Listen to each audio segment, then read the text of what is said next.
Buen día a todos. Hoy continuamos con el tercer capítulo de La historia interminable de Michael Ende.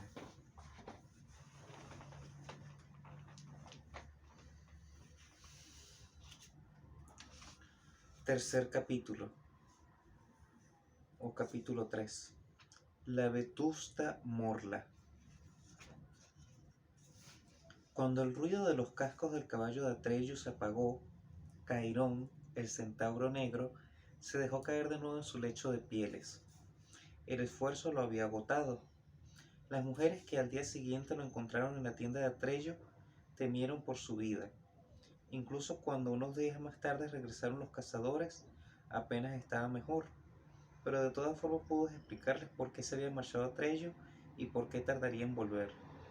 Y como todos querían al muchacho, a partir de entonces se quedaron serios y pensaban en él preocupados. Al mismo tiempo, sin embargo, se sentían orgullosos de que la emperatriz infantil le hubiese encomendado precisamente a él la gran búsqueda, aunque nadie pudiera entenderlo del todo. Por lo demás, el viejo Cairón jamás volvió a la Torre de Marfil, pero tampoco murió ni se quedó con los pieles verdes en el mar de la hierba. Su destino debía llevarlo por otros caminos totalmente insospechados. Sin embargo, esa es otra historia y debe ser contada en otra ocasión. Aquella misma noche, Atreyu cabalgó hasta el pie de los Montes de Plata. Era ya de madrugada cuando hizo una pausa. Artax pastó un poco y bebió agua con avidez de un claro arroyo de montaña. Atreyu se envolvió en su manto rojo y durmió unas horas. No obstante, cuando el sol salió, estaban otra vez en camino. El primer día atravesaron los Montes de Plata, conocían cada senda y cada sendero y avanzaron rápidamente. Cuando tuvo hambre, el muchacho se comió un pedazo de carne de búfalo seca y dos pequeñas tortas de semillas que había guardado en un bolsillo de su silla de montar, en realidad para la caza. Bueno, se dijo Bastián, de vez en cuando hay que comer. Sacó el bocadillo de la cartera, lo desenvolvió, lo partió en dos, envolvió otra vez uno de los pedazos y lo guardó. El otro pedazo se lo comió. El recreo había terminado y Bastián pensó en lo que debían de estar haciendo ahora en clase. Ah, sí, geografía con la señora Karch. Había que recitar ríos y afluentes, ciudades y cifras de población, recursos naturales e industrias. Bastián se encogió de hombros y siguió leyendo. A la puesta de sol habían dejado atrás los Montes de Plata e hicieron alto otra vez. Aquella noche Atreyu soñó con los búfalos purpúreos, los vio avanzar a lo lejos por el mar de hierba e intentó acercarse a ellos con su caballo, pero inútilmente. Siempre estaban a la misma distancia, por mucho que espoleara el caballito. Al segundo día atravesaron el país de los árboles cantores. Cada uno de los árboles tenía una forma distinta, hojas distintas, distinta corteza, pero la razón de que se llamara así esa tierra era que se podía escuchar su crecimiento como una música suave, que sonaba de cerca y de lejos y se unía para formar un potente conjunto de belleza sin igual en toda fantasía. Se decía que no dejaba de ser peligroso caminar por aquella región, porque muchos se habían quedado encantados olvidándose de todo. También Atreyu sintió la atracción de aquel sonido maravilloso, pero no cayó en la tentación de detenerse. A la noche siguiente, soñó de nuevo con los búfalos purpúreos. Esta vez él iba a pie y los búfalos pasaron por delante en un gran rebaño, pero estaban fuera del alcance de su arco y cuando quiso darles caza se dio cuenta de que tenía los pies clavados en el suelo y no podía moverse. El esfuerzo que hizo para soltarse lo despertó. Estaba amaneciendo aún, pero partió inmediatamente. El tercer día vio las torres de cristal de Erivo, en las que los habitantes de la región capturaban y guardaban la luz de las estrellas. Con ellas hacían objetos maravillosamente decorados, pero que salvo ellos nadie sabía en fantasía para qué servían. Encontró incluso algunas de aquellas gentes, pequeñas figuras que parecían también sopladas en vidrio. De forma extraordinariamente amistosa le dieron de comer y de beber, pero su pregunta de cómo podría saber algo sobre la enfermedad de la emperatriz infantil se sumieron en un silencio triste y desconcertado. A la noche siguiente, Atreyu oyó una vez más con los rebaños de búfalos purpúreos pasaban ante él. Vio como uno de los animales, un macho especialmente grande y majestuoso, se separaba de los demás y se dirigía lentamente y sin dar señales de miedo ni de cólera hacia donde él estaba. Y como todos los verdaderos cazadores, Atreyu tenía el don de ver enseguida en cada animal el sitio en que tendría que acertarle para matarlo. El búfalo purpúreo se situó incluso de una forma en que le presentaba claramente ese lugar como blanco. Atreyu puso una flecha en su sólido arco y lo tensó con toda su fuerza, pero no pudo disparar. Tenía los dedos pegados a la cuerda y no podía separarlos. Y eso mismo o algo parecido le ocurrió en los sueños de las noches siguientes. Cada vez se acercaba más al búfalo purpúreo, que por cierto era precisamente el que en realidad había querido cazar. Lo conocía por su mancha blanca en la frente, pero por alguna razón no podía disparar la flecha mortal. Durante el día seguía cabalgándola, alejándose cada vez más, sin saber a dónde iba ni encontrar a nadie que pudiera aconsejarlo. Todos los seres con los que se tropezaba respetaban el amuleto de oro que llevaba, pero ninguno podía responder a su pregunta. Una vez vio de lejos las calles de llamas de la ciudad de Bruges, donde vivían criaturas cuyo cuerpo era de fuego, pero prefirió no entrar. Atravesó la gran meseta de los azafranios, que nacen viejos y mueren cuando son bebés. Llegó a Muhammad, el templo de la selva, en el que una gran columna de piedra lunar flota en el aire, y habló con los monjes que viven en el templo, pero también allí tuvo que marcharse sin respuesta. Casi una semana llevaba vagando así de un lado a otro cuando al séptimo día y en la noche siguiente le pasaron dos cosas muy distintas que cambiaron fundamentalmente su actitud interior y exterior. El relato hecho por el viejo Cairón de los horribles sucesos que se estaban produciendo en toda fantasía le había impresionado, pero hasta entonces había sido para él solo un relato. El séptimo día, sin embargo, vio algo con sus propios ojos. Cabalgaba hacia el mediodía por un bosque espeso y oscuro formado por árboles especialmente gigantescos y nudosos. Era aquel bosque de Jaule, en el que en algún tiempo atrás se habían encontrado los 4 mensajeros. En aquella región, eso lo sabía Atreyu, había trolls de la corteza. Eran, según le habían dicho, individuos gigantescos que parecían nudosos troncos de árbol. Si, como era su costumbre, se mantenían inmóviles, se los podía tomar realmente por árboles y pasar por delante sin sospechar nada. Solo cuando se movían se veía que tenían unos brazos como ramas y unas piernas torcidas semejantes a raíces. Eran desde luego tremendamente fuertes, pero no peligrosos. Todo lo más les gustaba de vez en cuando jugarles malas pasadas a los viajeros extraviados. Atreyu acababa de descubrir un claro del bosque por el que serpenteaba un arroyuelo, y había descabalgado para que hartaz bebiera y pastara, cuando de pronto oyó tras de sí violentos crujidos y chisquidos, y se volvió. Del bosque venían hacia él 3 trolls de la corteza, cuya vista hizo que un escalofrío le recorriera la espalda. Al primero le faltaban las piernas y la parte inferior del cuerpo, de forma que tenía que andar con las manos.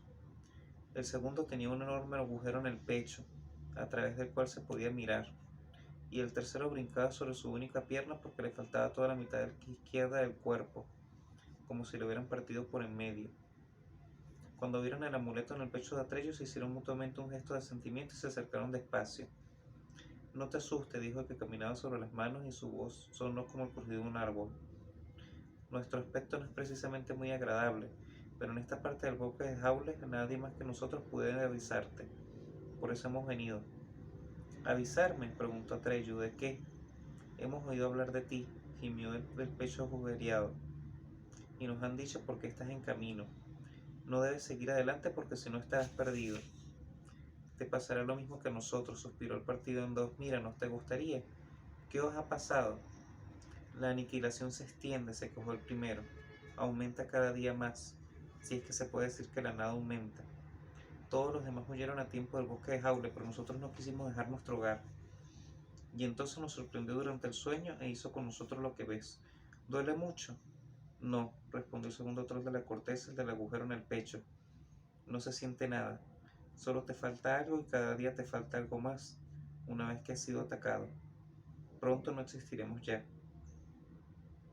¿En qué lugar del bosque comenzó todo?, quiso saber Atreyu. ¿Quieres verlo? El tercer troll era solo medio troll. Miró interrogativamente a sus compañeros de infortunio. Cuando estos asintieron, continuó. Te llevaremos hasta donde puedas verlo, pero tienes que prometer que no te acercarás más. De otra forma, la nada te atraería de un modo irresistible. Está bien, dijo Atreyu, os lo prometo. Los tres se volvieron y se dirigieron al lindero del bosque. Atreyu cogió a Artas de las riendas y lo siguió. Durante un rato se abrieron paso entre los gigantescos árboles y luego se detuvieron ante un tronco particularmente grueso. Ni 5 hombres adultos hubieran podido abarcarlo con sus brazos. Trepa tan alto como puedas, dijo el troll sin piernas, y mira hacia oriente. Entonces lo verás, o mejor dicho, no lo verás. Atreyu subió agarrándose a los nudos y protuberancias del tronco. Llegó a las ramas más bajas. Se hizo hasta las siguientes y se elevó cada vez más, hasta que dejó de ver el suelo. Siguió trepando. El tronco se hizo más delgado y las ramas más numerosas, de forma que le resultó más fácil avanzar.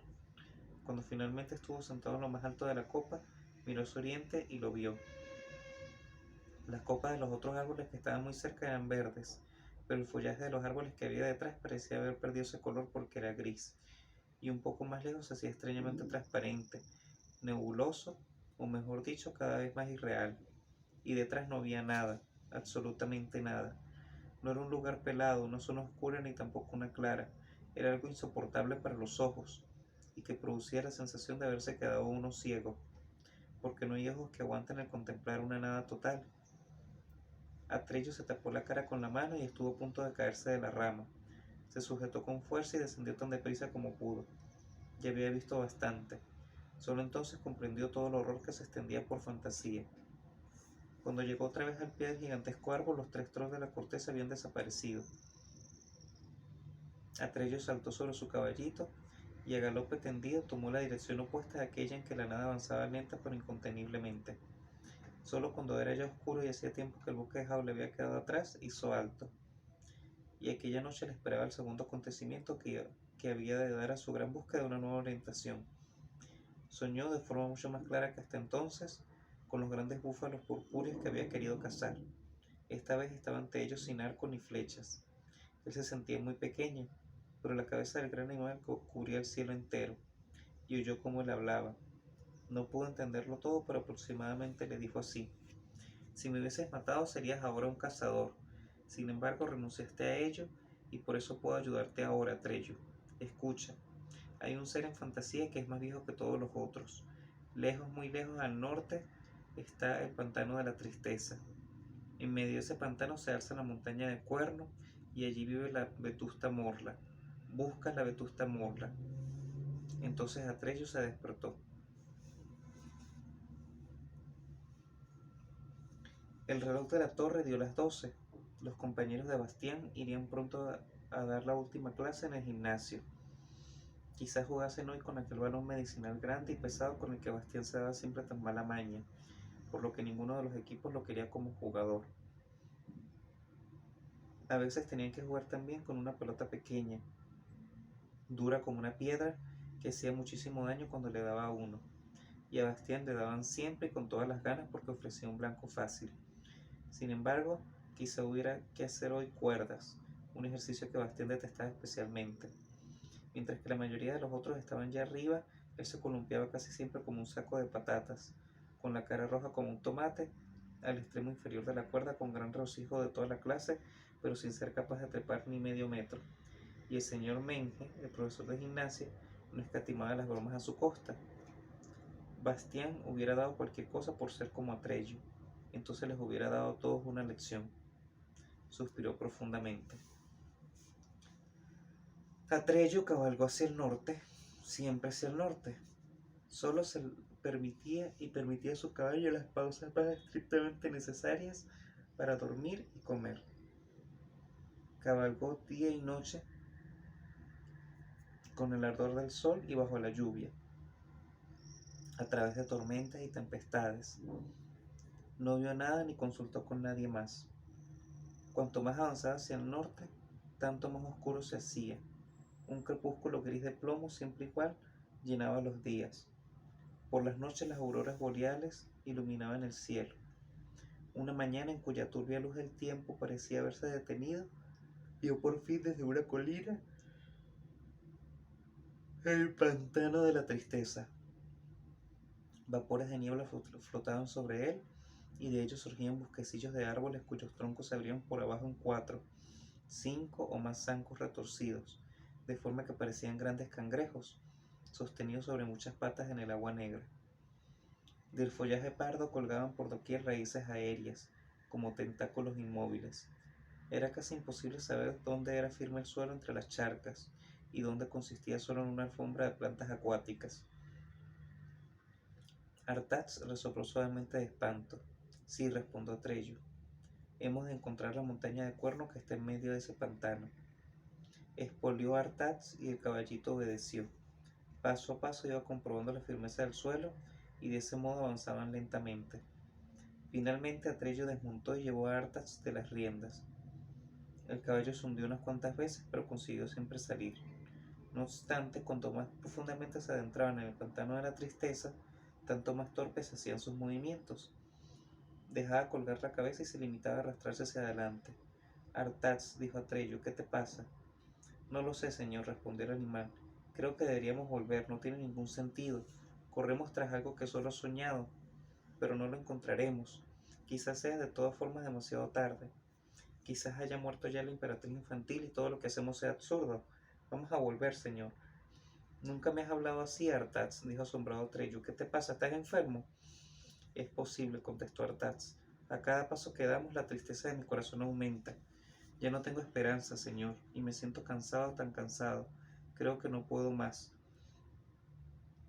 Pero tenemos que seguir, exclamó Atrello. Vamos, Artax. Le tiró de las riendas, pero Artax se quedó inmóvil. Se había hundido ya hasta el vientre y no hacía nada por librarse. Artax, gritó Atrello, no puedes abandonar ahora. Vamos, sal de ahí o te hundirás. Déjame, señor, respondió el caballito. No puedo soportar más esta tristeza, voy a morir. Atrello tiró desesperadamente de las riendas, pero el caballito se hundía cada vez más. Atrello no podía hacer nada.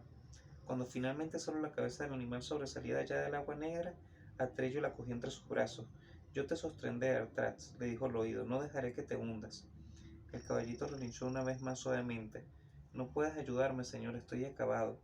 Ninguno de los dos sabíamos lo que nos esperaba. Ahora sabemos por qué el pantano de la tristeza se llama así. La tristeza me ha hecho tan pesado que me hundo, no hay escapatoria. Pero si yo también estoy aquí y no me pasa nada. Llevas el esplendor, señor, y te protege. Entonces te colgaré el signo, balbuceó Atrello, quizá te proteja también. Quiso ponerle la cadena alrededor del cuello. No, no debes hacerlo, señor. El pentáculo te lo han dado a ti y no tienes derecho a dárselo a nadie aunque quieras. Tendrás que seguir buscando sin mí. Atrello apretó su cara contra la quijada del caballo. Artax, susurró estranguladamente. Mi Artax. ¿Quieres hacer algo por mí todavía, señor? Atrello asintió en silencio. Entonces márchate, por favor. No me gustaría que me vieras cuando llegue el último momento. ¿Me harás ese favor? Atrello se puso lentamente en pie. La cabeza de su caballo estaba ahora medio sumergida en el agua negra. Adiós, Atrello, mi señor, dijo Artax, y gracias. Atrello apretó los labios, no podía decir nada. Saludó una vez más a Artax con la cabeza y luego se dio media vuelta y se fue. Bastián sollozó, no pudo evitarlo. Tenía los ojos llenos de lágrimas y no podía seguir leyendo. Tuvo que sacar el pañuelo y sonarse la nariz antes de poder continuar. ¿Cuánto tiempo siguió vadeando? Vadeando simplemente no lo supo nunca Atrello. Estaba ciego y sordo. La niebla se hacía cada vez más espesa y tenía la sensación de caminar en redondo desde hacía horas. No prestaba atención a dónde ponía el pie y sin embargo nunca se hundía más arriba de la rodilla. De una forma incomprensible el signo de la emperatriz le mostraba el verdadero camino. Entonces se encontró de pronto ante la falda de una montaña alta y bastante empinada. Subió por las agrietadas rocas y trepó hasta su cumbre redonda. Al principio no se dio cuenta de que estaban hechas aquellas rocas. Solo cuando llegó arriba del todo y echó unos ojos alrededor, vio que eran enormes placas de cuerno, en cuyas grietas y hendiduras crecía el musgo. Había encontrado la montaña de cuerno. Sin embargo, no sintió ninguna satisfacción por aquel descubrimiento. El fin de su fiel caballito hacía que aquello lo dejara casi indiferente. Ahora tenía que descubrir quién era y dónde estaba aquella vetusta morla que vivía allí. Mientras estaba aún pensando, sintió de pronto que un ligero estremecimiento recorría la montaña, y luego oyó un tremendo resoplar y chasquear, y una voz que parecía venir de las entrañas más profundas de la tierra. Mira, vieja, algo bulle por ahí sobre nosotras. Atreyu se apresuró a dirigirse al final de la cresta de la montaña de donde venía la voz. Sin embargo, resbaló en una alfombra de musgo y empezó a patinar. No pudo agarrarse a nada, se deslizó cada vez más aprisa y finalmente se despeñó. Por suerte cayó en uno de los árboles que había abajo. Sus ramas lo sostuvieron. Atreyu vio ante sí una gigantesca caverna en la montaña, en la que el agua negra salpicaba y chapoteaba porque algo se movía allí dentro, saliendo lentamente. Solo cuando hubo salido del todo se dio cuenta Atreyu de que era una cabeza unida a un cuello largo y arrugado, la cabeza de una tortuga. Sus ojos eran grandes como charcos negros, su hocico chorreaba fango y algas. Toda aquella montaña de cuerno, Atreyu lo comprendió de pronto, era un único y monstruoso animal, una formidable tortuga de pantano, la vetusta morla. Entonces se oyó aquella voz radiante y gorgoteante. ¿Qué haces ahí, pequeño? Atreyu cogió el amuleto de su pecho y lo sostuvo de forma que los grandes ojos como charcos de la tortuga pudieran verlo. ¿Sabes qué es esto, morla? Pasó un rato antes de que ella respondiera. Mira, vieja, Aurín. Hacía tiempo que no lo veíamos, el signo de la emperatriz infantil. Hacía tiempo. La emperatriz infantil está enferma, repuso Atreyu. ¿Lo sabías? Nos da lo mismo, ¿no es cierto, vieja? Respondió la morla. Parecía hablar consigo misma de aquella forma peculiar, quizá porque no tenía nadie con quien hablar, quién sabe desde hacía cuánto tiempo. Si no la salvamos morirá, añadió Atreyu más apremiantemente. Bueno, respondió la morla. Y con ella se hundirá fantasía, exclamó Atreyu. La aniquilación llega ya a todas partes, yo mismo lo he visto. La morla lo miró fijamente con sus ojos enormes y vacíos. No tenemos nada en contra, ¿verdad, vieja? Gorgoteó. Moriremos todos, gritó Atreyu, todos. Mira, pequeño, respondió la morla. ¿Qué nos importa? Nada tiene importancia ya para nosotras. Todo da lo mismo, exactamente lo mismo. También tú serás aniquilada, morla, gritó Atreyu furioso. También tú. ¿O es que crees que por ser tan vieja sobrevivirás a fantasía? Mira, gorgoteó la morla. Somos viejas, pequeños, demasiado viejas y hemos vivido bastante. Hemos vivido demasiado. Para quien sabe tanto como nosotras, nada es importante ya. Todo se repite eternamente, el día y la noche, el verano y el invierno. El mundo está vacío y no tiene sentido. Todo se mueve en círculos. Lo que aparece debe desaparecer y lo que nace debe morir. Todo pasa, el bien y el mal, la estupidez y la sabiduría, la belleza y la fealdad. Todo está vacío, nada es verdad, nada es importante. Atreyu no supo qué responder. La mirada gigantesca, oscura y vacía de la vetusta morla paralizaba su mente. Al cabo de un rato la oyó hablar de nuevo. Eres muy joven, pequeño, nosotras somos viejas. Si fueras tan viejo como nosotras, sabrías que no hay nada más que tristeza. Mira, ¿por qué no hemos de morir tú, yo, la emperatriz infantil, todos, todos? Todo es solo simplemente una apariencia, un juego en la nada. Todo da exactamente lo mismo. Déjanos en paz, pequeño, y vete. Atreyu recurrió a toda su fuerza de voluntad para contrarrestar el entumecimiento que le producía la mirada de la vetusta morla. Si tanto sabes, también sabrás en qué consiste la enfermedad de la emperatriz infantil y si hay para ella remedio. Lo sabemos, ¿verdad, vieja? Lo sabemos, resolló la morla, pero da lo mismo que ella se salve o no. Por lo tanto, ¿por qué tendríamos que decírtelo? Si realmente te da lo mismo, la bromeó Atreyu, también podrías decírmelo. Podríamos también, vieja, ¿verdad? Pero no tenemos ganas. Entonces no es verdad que todo te dé lo mismo. Ni siquiera tú te crees lo que dices. Durante mucho tiempo reinó silencio y luego Atreyu oyó unos gorgoteos y reguerdos profundos. Debía de ser una especie de risa, si es que la vetusta morla podía reír todavía. En cualquier caso dijo, eres astuto, pequeño, vaya, eres listo. Hacía tiempo que no nos divertíamos tanto, ¿verdad, vieja? Vaya, también podríamos decírtelo, no hay ninguna diferencia. Se lo decimos, vieja. Hubo un largo silencio. Atreyu esperaba impaciente la respuesta de Morla, sin interrumpir con sus preguntas los lentos y desesperantes pensamientos de ella. Por fin la tortuga siguió hablando. Tú vives poco, pequeño, nosotras vivimos mucho, demasiado, pero los dos vivimos en el tiempo, tú poco, nosotras mucho. La emperatriz infantil existía ya antes que nosotras, pero no es vieja, ella es siempre joven. Mira, su existencia no se mide por tiempo, sino por nombres. Necesita un nombre nuevo, siempre un nombre nuevo. ¿Sabes sus nombres, pequeño? No, nunca los he oído. Es que no puedes haberlos oído, ni siquiera nosotros podemos recordarlos, y sin embargo ha tenido muchos, pero todos se han olvidado, todos han pasado, no obstante sin nombre no puede vivir. La emperatriz infantil solo necesita tener un nuevo nombre para ponerse bien, sin embargo no importa si se pone bien o no. Cerró sus ojos grandes como charcos y empezó a recoger lentamente la cabeza. Espera, dijo Atreyu, ¿de quién recibe los nombres? ¿Quién puede darle un nombre? ¿Dónde puedo encontrar ese nombre? Ninguno de nosotros oyó corcotear a la morla, ningún ser de fantasía puede darle un nuevo nombre, porque por eso todo es inútil. No te preocupes, pequeño, nada importa. Entonces, ¿quién? Gritó Atreyu fuera de sí. ¿Quién puede darle un nombre que la salve y nos salve a todos? No hagas tanto ruido, dijo la morla, déjanos en paz y márchate. Tampoco nosotros sabemos quién puede hacerlo. Si no lo sabes, ¿quién puede saberlo? Ella abrió de nuevo los ojos. Si no llevases el esplendor, te comeríamos, solo para estar tranquilas. Vaya. ¿Quién? Dime quién lo sabe y te dejaré en paz para siempre. Al fin y al cabo da lo mismo. Quizá Uyulala en el oráculo sur. Quizá ella lo sepa. ¿Qué nos importa? ¿Y cómo puedo llegar hasta allí? No puedes llegar de ninguna forma, pequeño, vaya. Ni en 10.000 días de viaje. Vives demasiado poco, morirías antes. Está demasiado lejos, en el sur, demasiado lejos. Por eso todo es inútil. Se lo habíamos dicho desde el principio, ¿verdad, vieja? Déjalo estar y renuncia, pequeño. Y sobre todo, déjanos en paz. Diciendo esto, cerró definitivamente sus ojos de mirada vacía y metió otra vez la cabeza en la cueva. Atreyu supo que ya no podía sacar nada más de ella.